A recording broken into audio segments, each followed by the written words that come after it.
Langdon. This is George Langdon from Camp Flintlock. We're going to play you a song that's famous from the 18th century called Yankee Doodle. It was actually written during the French and Indian War, but it was played a lot during the Revolutionary War. And we will play for you the 18th century version. Yankee Doodle.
Hey everybody, it's Anthony from Camp Flintlock, and today we're going to be doing a colonial fire making demonstration.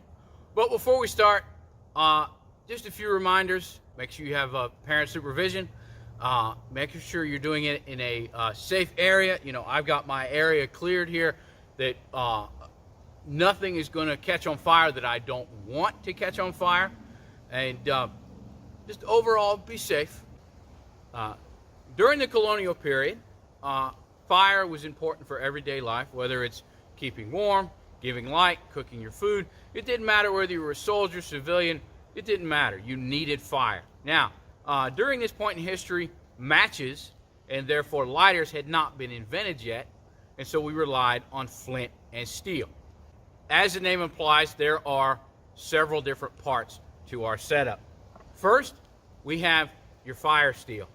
Okay, the fire steel is what strikes the flint. Flint, of course, is a type of rock. Remember, it needs to be sharp. Okay, it needs to be sharp so that it can create the spark. And then we also have our char cloth. Okay, your char cloth is partially burned up cotton or linen that catches the spark once the sparks start flying. Okay, you got to have a way to catch the spark and transport it. The method is you're not rubbing, okay? You're not rubbing it or, scraping it. You are striking it. It might be hard to see on the camera, but with a good hard strike, you should create some sparks. Now, what I'm going to do is I'm going to put the flint inside the char cloth, kind of rest it in there. Gonna hold it in my left hand. I'm right-handed, so I'm gonna strike with my right hand.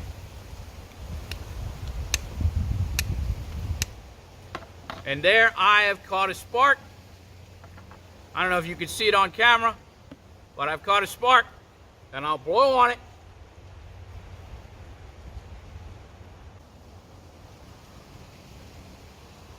Once I've blown on it a couple times, I have my tinder bundle. Okay, I've got some twigs, got some pine needles. Gonna rest it in my bundle, in my nest,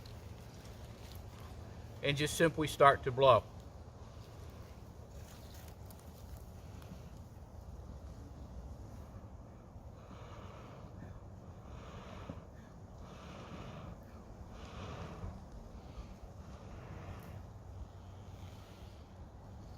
Once I've got a flame going, I'm going to put it in my pre-prepared setup. See, I've got some logs, some twigs set up to catch the spark, to catch the flame, because I need it to go somewhere.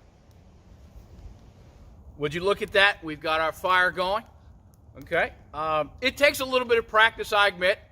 But if you'd like to practice, here at Camp Flintlock, we have a store, and in the store, we have a flint and steel kit that you can buy and practice with.